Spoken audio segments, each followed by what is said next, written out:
All right. So this one is a story that I think really kind of blurs the lines between ambition and risk, Yeah. and maybe even a little deception. Yeah.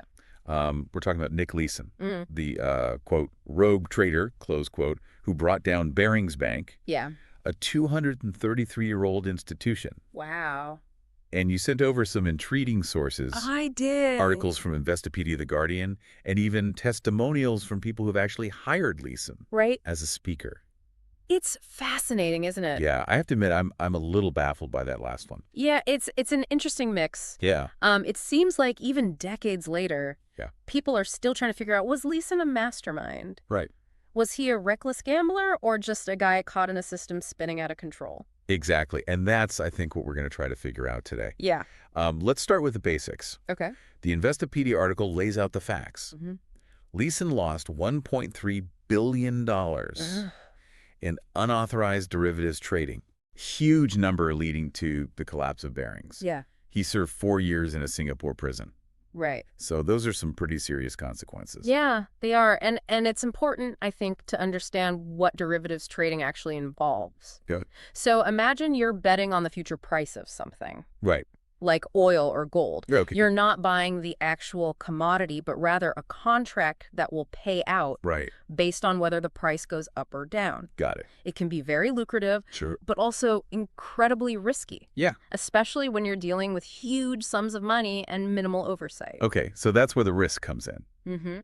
But the Investopedia article also mentions this doubling strategy. Yeah. It sounds like something out of a gambler's handbook. Right. What exactly does that mean? Well, it's a dangerous game, to say the least. Okay. Imagine you place a bet and lose. Right. Instead of accepting the loss, you double your next bet, Okay. hoping to win back what you lost and then some. If you win, you're back in the black. Okay. But if you lose again, your losses are magnified. Oh, wow. And Leeson kept doubling down on losing trades, Oh, no. hoping for a big win that would just erase his mistakes. So instead of admitting to a loss and taking the hit, he just dug himself deeper and deeper into a hole. Precisely. And for a while, it seemed like he was pulling it off. Oh, really? Some of his trades were actually profitable, Wow. which only fueled his confidence and I- kind of masked the growing losses that he was hiding in a secret account. Wait, a secret account? Yeah, That sounds shady. very much so. It was actually called Error Account 88888. Oh, my God. He used it to hide his mounting losses, Right. hoping to make them disappear with a big win. Okay. But it was essentially a ticking time bomb waiting to explode. So you have to wonder, how did this go unnoticed for so long? Right. The Guardian article paints a picture of Leeson as a rising star, almost invincible. Mm-hmm. He was sent to Jakarta to kind of sort out a back-office mess, Yep. and later promoted to head up trading on the Singapore International Monetary Exchange. Right. He was both trading and responsible for settling his own trades. That's right, and that's a critical point. Okay. Leeson had an unusual amount of autonomy Yeah. for someone so young. Right. There was a lack of separation between his trading activities and the oversight of those trades. I see. This conflict of interest, coupled with lax internal controls at Barings, Right. essentially gave him free rein to operate with minimal scrutiny. Wow. It's like giving someone a credit card with no limit and never checking the statements. Yeah. What could possibly go wrong, right? Yeah. It seems like a recipe for disaster. Yeah. The more we learn about this story, the more questions it raises. Mm-hmm. We're starting to see how a combination of ambition, Yeah. risk-taking, and lax oversight created the perfect storm. Oh, sure. But we've only scratched the surface. Right. I'm already wondering, was Leeson truly a rogue trader acting alone? Or was he a product of a system that encouraged and even rewarded reckless behavior? That's the million-dollar question, isn't it? Yeah. And to answer it, we need to dig a little deeper into the culture of investment banking in the 1990s. I could do. All right. So the 1990s were a time of rapid growth and deregulation in the financial industry. Yeah. There was immense pressure to generate profits, and risk-taking was often seen as a path to success. So you're saying the culture itself was kind of a breeding ground for this kind of behavior? Absolutely. The Guardian article describes the atmosphere as a pressure cooker, where young traders were encouraged to push the limits to make bold bets in pursuit of ever higher returns. It sounds like a high-stakes poker game. Yeah. Where everyone's bluffing and no one wants to fold. That's a good analogy, and in that environment, someone like Leeson with his charisma and appetite for risk could easily thrive, Right. at least for a while. But what about the people around him? Yeah, Didn't anyone see the red flags? you would think. Weren't there systems in place to prevent this kind of disaster? There were supposed to be, but as we've seen, the internal controls at Barings were woefully inadequate. Okay.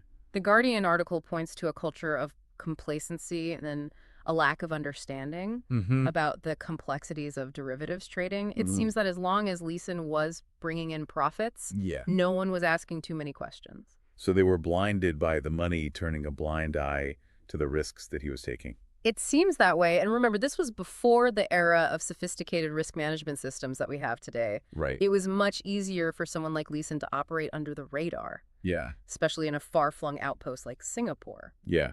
It's mind-boggling to think that a single trader could bring down a centuries-old institution. It is. But it sounds like Leeson wasn't just a lone wolf. Right. He was operating within a system that in many ways enabled his actions.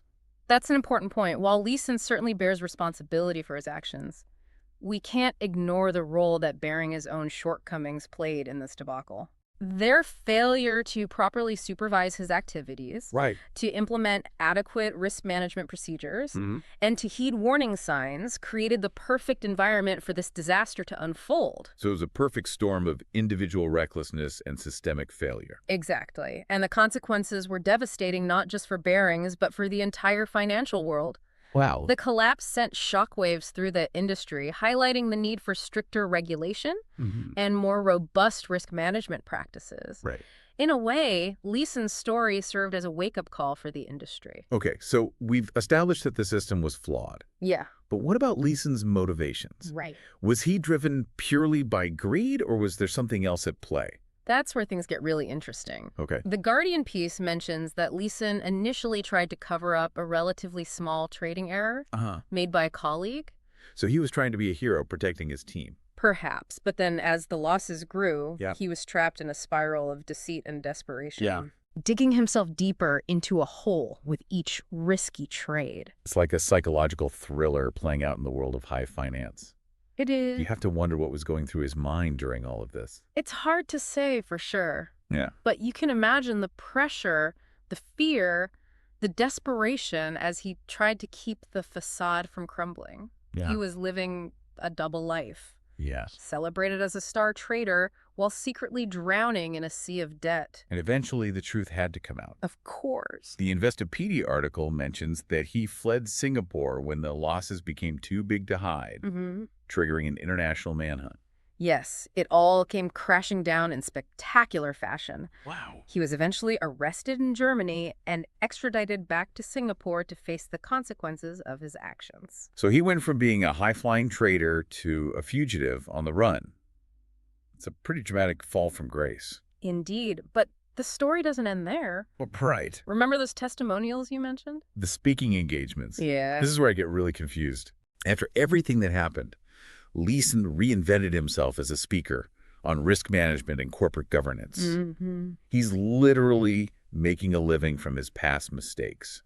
It is a bit ironic, isn't it? Yeah, it's almost like he's profiting Right. from the very actions that landed him in prison. Yeah. Is that ethical? It Is he is. truly remorseful, or is this just a calculated career move?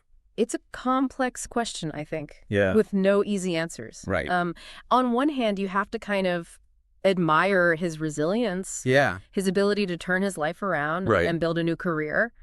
And who better to speak about the dangers of financial recklessness than someone who has experienced the consequences firsthand? Yeah, I see your point. Right. He's a walking cautionary tale. Exactly. Someone who can speak with real authority about the importance of risk management and ethical decision-making. Absolutely. Whoa. And the testimonials mention his candor, his willingness to own his mistakes and discuss them openly. Okay.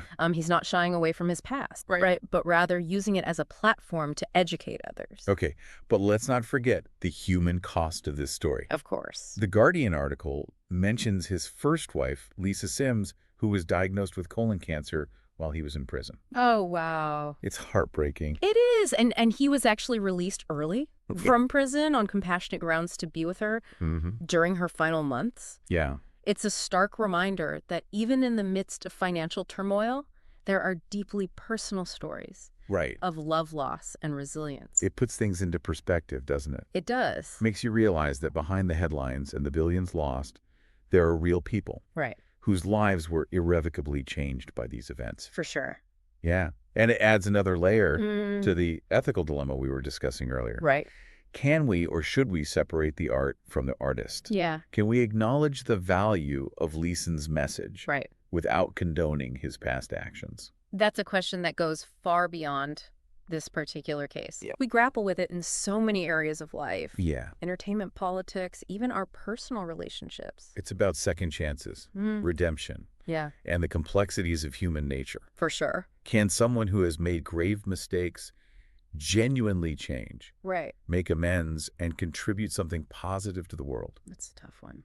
These are questions that I think each of us has to answer for ourselves. Yeah. There's no easy answer, no formula to follow. Right. But I think Leeson's story forces us to confront those questions head on. I agree. It challenges our assumptions about success, failure, and the possibility of redemption. Right. It also highlights the importance of robust regulatory systems and a culture of accountability in the financial world. So what does this all mean for you, Well, listening to this deep dive? I think Leeson's story serves as a powerful reminder that the line between ambition and recklessness can be thin, and that even the most sophisticated systems can be vulnerable Right. to human error and greed. Yeah. It also prompts us to think critically about the messages we consume, Right. the speakers we admire, and the values we prioritize. In a world where charisma and controversy often go hand in hand, it's up to each of us to discern the difference between genuine insight and self-serving spin. I think that's right. So the next time you encounter a polarizing figure, someone who has achieved both great success and spectacular failure, ask yourself, are they a visionary leader, a master manipulator, or maybe a bit of both? And what does their story tell us about the systems they operate within and the values that shape our world?